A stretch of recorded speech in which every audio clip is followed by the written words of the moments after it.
7:52 de la mañana, estamos de vuelta con más información en Buenos Días. La muerte de una joven de apenas 22 años de edad en Irán, tras ser detenida por la policía por no llevar bien el velo, continúa sacudiendo a todo el país con protestas, portadas de la prensa reformista dedicadas a la fallecida y peticiones de que se tomen medidas. Sobre este tema conversaremos el día de hoy con el analista internacional Luciano Mondino.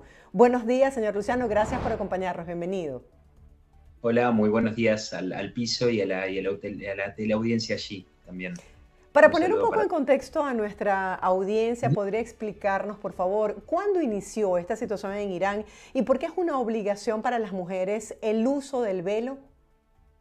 Bueno, en realidad creo que esto ha demostrado una vez más o ha puesto en público conocimiento a partir de un caso que ha sido lamentable y muy triste y que lamentablemente no será o probablemente no sea el último, como tampoco ha sido el primero.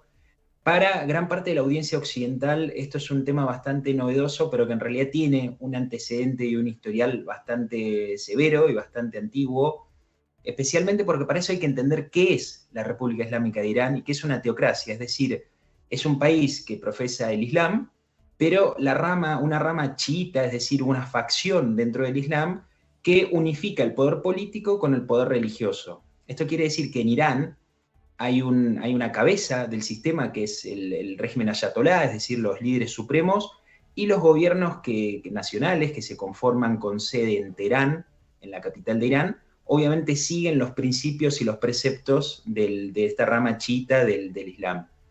A lo largo de los años, desde 1979, que es cuando la República Islámica se instala y se instaura hasta el día de hoy, en Irán bajo la dirección de los líderes supremos de los ayatolá, Jomenei primero y Khamenei al día de hoy, hay distintas leyes o normas que las mujeres se deben atener para poder intentar o de alguna forma poder transitar la vida de la mejor forma posible, que es el uso del velo, especialmente la cobertura casi total, excepto de su rostro y algunas otras partes del cuerpo, dependiendo las legislaciones, y que por supuesto este tipo de regímenes tienen una suerte de cuerpos de seguridad y de guardia que van a siempre velar por el cumplimiento a rajatabla y el cumplimiento estricto de este tipo de medidas que son, comparadas con las occidentales y el caso de Israel en Oriente Medio, son completamente irracionales y muy difíciles a veces de comprender realmente, ¿no? Y de asimilar lo que realmente significa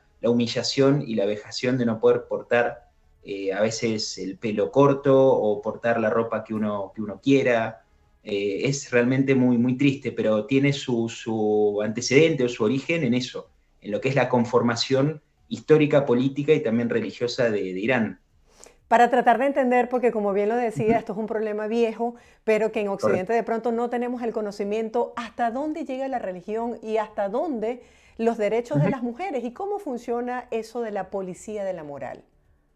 Bueno, en principio sí creo que hay que ser preciso en dos cosas. Irán no solamente viola el derecho de las mujeres, sino que Irán viola el derecho humano. Es decir, Irán es un Estado, es un país que se jacta de la violación a los derechos humanos y al derecho internacional. En este sentido, las mujeres, al igual que otros colectivos de la sociedad iraní, son fuertemente perseguidos y fuertemente oprimidos en su actividad diaria. Por supuesto que los distintos cuerpos, las distintas guardias que el régimen tiene para poder hacer cumplir estas medidas, que insisto, son absolutamente irracionales a veces y muy difíciles de asimilar para nosotros, cumplen con una suerte de escudos o de organismos que sirven para justamente reclutar y justamente vigilar especialmente a las mujeres. Bien has dicho el caso de la policía moral, este grupo que fue conformado hace no mucho tiempo atrás, en el 2016 exactamente, tenían un principio, un antecedente de intentar conseguir alrededor de 6.000 reclutantes, es decir, policías que estén solamente abocados al tránsito civil, es decir, van a patrullar de forma civil, sin identificación oficial, para solamente resguardar y para solamente verificar que las mujeres porten el velo. Esto fue el detonante en las últimas horas, porque una joven de 22 años, en teoría, llevaba mal puesto el velo, lo cual también es muy, muy difícil, porque cuando hay regímenes tan violatorios de los derechos humanos y tan abusivos en sus políticas, la discrecionalidad y la subjetividad de quien tiene que implementar las leyes que ya de por sí son irracionales, se vuelven mucho más susceptibles quizás a cualquier tipo de mala interpretación y cualquier tipo de abuso por parte de las autoridades de seguridad y policiales en este caso. ¿A qué llaman Entonces la ellos policía, específicamente que no lleve bien puesto el velo? correcto, exacto. Sí, sí, el caso que no lleve correcta, es decir, de forma correcta el velo, sí, por supuesto, es detenida y es llevada a lo que son los centros de reeducación, que por supuesto no hay que olvidar y hay que ser muy preciso que Irán tiene un puño de hierro en su información, es decir, el régimen ayatolá censura no solo las manifestaciones, sino la vida cotidiana en las redes sociales de los iraníes, motivo por el cual las informaciones que hoy conocemos son más que nada filtraciones que se dan a través de redes sociales. Es muy difícil lograr una especie de cerramiento o de hermetismo digital. Sin embargo, la presión sobre las redes es tan fuerte en Irán que a veces es muy difícil poder tener información verídica y información que realmente denuncie y que pueda sustentar muchas de las cosas. Por Luciano, suerte las ¿se redes sabe sociales han cómo mejorado. tenía el velo esta joven? ¿Qué significa no tener el velo correctamente? ¿Tenía que cubrirle toda la cara, solo dejar al descubierto los ojos? ¿Cómo lo tenía? No, tenía que tener cubierta, es decir, su facción de su rostro podía estar descubierto. Según algunas informaciones periodísticas, esto insisto también hay que tomarlo con pinzas porque la prensa en Irán está sumamente intervenida por las fuerzas del gobierno y de los líderes supremos. Algunos hablan, los medios más adictos a los ayatolá, hablan de que tenía parte de su pelo descubierto, de su cabello descubierto, lo cual insisto, es una medida tan irracional que no lleva ni siquiera a asimilar la posibilidad de que una persona por tener descubierto su cabello sea sometido a un centro de reeducación. Es realmente algo incomprensible, pero que bueno, en Irán es una constante. De hecho, desde el 2000 hay más de 200 mujeres que han sido enviadas a sentencias de distintos tipos, tanto lapidación como una ejecución por la horca, que bueno, han sido obviamente recogidos por organismos de derechos humanos y que, bueno, evidencia lo que es la realidad de Irán. Sí, es tanta la intervención que ayer le quitaron el servicio de Internet a todo el Correcto. país, ¿no? Hablando de los organismos internacionales, ¿qué puede Ujú. hacer una persona cuando se le violan sus derechos humanos en Irán? ¿A quién puede acudir? Y la competencia de los organismos internacionales que defienden los derechos humanos, ¿qué pueden hacer al Correcto. respecto?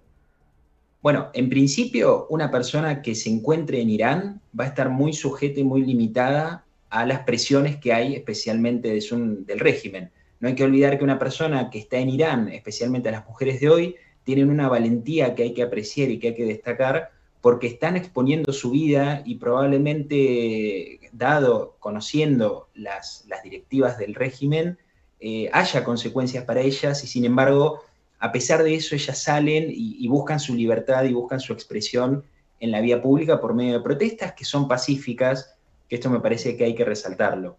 Los organismos internacionales, por supuesto, están sujetos a derecho internacional, pero me parece que el día de hoy es quien tiene que de alguna forma hacer una autocrítica y volver a repensar su estrategia hacia Irán, es Occidente y los gobiernos occidentales que deben tomar con la misma seriedad la violación a los derechos humanos que se toma el programa nuclear bélico de Irán, que el día de hoy Irán es la amenaza más importante que el mundo tiene, a través de sus distintos tentáculos que llegan hasta América Latina, que llegan a zonas del Caribe, a través de Venezuela, Argentina y algunos otros países, y que por supuesto pone en peligro la estabilidad y la seguridad regional de Oriente Medio, pero también global. Esta joven de 22 años cayó en cama, falleció. Para tratar de reivindicar y darle un sentido a su vida, 8 personas más han fallecido en protestas que llevan ya 5 días en Irán. Vimos un video que se hizo viral de las mujeres aparentemente quitándose el velo, quemándolo, Ujú. en tono de protesta. ¿Se pudo confirmar la veracidad de estos videos? ¿Realmente la gente se ha atrevido a hacer este tipo de manifestaciones en Irán? Sí, claro, hay registros, y esto está verificado, de mujeres que se han atrevido en las calles de Teherán especialmente, porque acá hay que hacer también hay que señalar otra precisión. La muchacha que ha fallecido, que ha sido asesinada por las imposiciones teocráticas del régimen de los ayatolá, era una joven kurda, es decir, de la región del Kurdistán iraní, que además son sometidos a distintas presiones y distintas opresiones a lo largo de los años. Es decir, ella ya solamente por ser kurda en Irán tenía una persecución y además por ser mujer tenía una persecución doble, motivo por el cual a veces es muy difícil poder constatar y poder verificar información de zonas alejadas de las capitales. Sin embargo, en Teherán sí, se han registrado, y esto está documentado, distintas mujeres que se han atrevido a quitarse el velo, prenderlo fuego e incluso replicarlo por redes sociales. Después hay un apoyo muy importante de una gran cantidad de iraníes que están en el exterior, que son activistas por los derechos humanos y que han replicado de forma pacífica a través de las embajadas el apoyo a las movilizaciones que hoy está teniendo lugar en todo el país. Solamente que hay que considerar esto, el cerco informativo, que de alguna forma tiene, el cerramiento informativo sobre Irán, y la represión que hay en los lugares que no son las grandes ciudades del país. Sí, de hecho se están recogiendo firmas para poner fin a la ley no escrita de este uso obligatorio del hijab y también una Correcto. investigación de las causas de la muerte de Mahsa Amini. ¿Crees que, según tu experiencia, Uh pudiese -huh. tener una resonancia, un impacto, un cambio, esto que ocurrió con la joven en un país como Irán? Bueno, a ver, Irán en los últimos, pongamos en la última década, un poco más, en los últimos 13 años, ha tenido una serie de movilizaciones a través de distintas causas, por supuesto. Las movilizaciones siempre son, de alguna forma, vehículos para ampliar las demandas y los reclamos sociales y políticos. Motivo por el cual acá creo que el caso a señalar, o lo que más nos tendría que importar y llamar la atención, es la valentía, especialmente de las mujeres en Irán, que han tomado en esta suerte de posición y de liderazgo, poder salir y pedir por su libertad y sus derechos. Lo mismo que ha ocurrido en Afganistán, en Kabul, tras la toma de los talibán en el año 2021. Los talibanes han llegado, han vuelto a imponer este régimen islámico, y han sido también las mujeres las que realmente han salido y se han puesto a la cabeza de estas protestas. Motivo por el cual yo creo que está habiendo un cambio de época, pero que Occidente tiene que definir si va a seguir apoyando un régimen como el iraní o si realmente va a empezar a valorizar de forma concreta y a denunciar la violación a los derechos sistemáticos que se producen en Oriente Medio, especialmente en la República Islámica de Irán. Luciano, ¿qué significa ser una mujer en Irán? ¿Cuáles son específicamente esos derechos que se les violan y se les cercenan cada día? ¿Y cuál es la posición del presidente iraní? Bueno, a ver, empiezo por la segunda pregunta. Vuelvo a lo que es la estructura de Irán. El régimen tiene la cabeza, que son los líderes supremos. El país hará lo que el régimen, digamos, la cabeza, que es el líder supremo, Khamenei, quiera que hagan. Por supuesto, los gobiernos, si bien son gobiernos nacionales, que se someten a elección bajo un régimen totalmente distinto, que no viene al caso para explicar, pero que no son las democracias occidentales como conocemos nosotros, con los mismos procedimientos de votación y demás. Sí es cierto que los gobiernos están completamente alineados verticalmente a los intereses de los ayatolá, motivo por el cual los gobiernos van a replicar, incluso muchas veces son los propios gobiernos quienes anteceden con discursos incendiarios muchas de las actitudes que después ocurren contra las mujeres. Entonces los gobiernos también son cómplices de este esquema de tortura, de vejación y de persecución. Hay un caso muy conocido de Ahmadinejad en el año 2005, quien ha hecho expresiones a favor de los matrimonios en personas, en niños, en infantes, que se ha expresado, por supuesto, con expresiones judeófobas, antisemitas. Es decir, son actos muy violentos que anteceden, justamente son precedidos por discursos también muy violentos impartidos desde los propios gobiernos. Ser una mujer en Irán, por supuesto que creo que es una respuesta que queda casi contestada por cada uno. Yo no me atrevería a hacer realmente esa respuesta porque a veces es muy difícil poder, desde el análisis de afuera, poder ponerse en el lugar de la persona. Sí, lo que destaco es que no tienen, por supuesto, la misma actividad diaria que una mujer en Occidente. Horarios cercenados para entrar a distintos lugares, horarios y lugares distintos para las mezquitas, comidas diferenciadas según la hora, tratos diferenciales. Por supuesto, hay un corrimiento a un segundo o tercer plano de la mujer y que muchas veces está sometida por sus propias familias, pero también por el propio Estado que legitima este tipo de acciones. Cuando la mujer es muy reprimida, ¿cómo se da ese acercamiento con el sexo opuesto? Es decir, ¿cómo se establecen relaciones que estén avaladas por la ley en Irán? Bueno, a ver, eso ahí entra también un poco lo que es la legislación nacional que Irán tiene, que, insisto, repite y replica los preceptos islámicos, del chiismo islámico, y después también hay leyes que los gobiernos implementan y que los cuerpos de seguridad deben hacer cumplir. Entonces las familias muchas veces también, aquí entran los esposos, los padres, los hijos o hermanos, es decir, los familiares hombres de aquellas mujeres, muchas veces son también quienes tienen que actuar o interceder para, entre comillas, salvar la moral de la familia. Pongo un caso concreto. Hay muchos testimonios de las lapidaciones de las mujeres, que es esa práctica conocida en donde se entierra a la mujer hasta el cuello o un poco más del torso, y se empieza a arrojar piedras. Esto está aclarado en algunas legislaciones, en base a principios islámicos también, que tienen que ser piedras no muy pequeñas para no mostrar clemencia, ni muy grandes para no mostrar un ensañamiento. Y muchas veces son esas propias familias, familiares hombres, quienes tienen que arrojar las piedras contra las mujeres, fundamentados en una idea que es absolutamente irracional, que es justamente salvar el honor de las mujeres, de las familias, perdón, llevando a la mujer a una muerte no solo violenta, sino una vejación absoluta. Motivo por el cual la respuesta creo que es muy difícil también en cuanto a la relación. Por supuesto que hay mujeres que se han adaptado y familias, tampoco hay que decir que todas las familias iraníes se someten a esto. Acá entra mucho en juego la ubicación geográfica. Por supuesto, los centros urbanos han sido mucho más progresistas en los últimos años.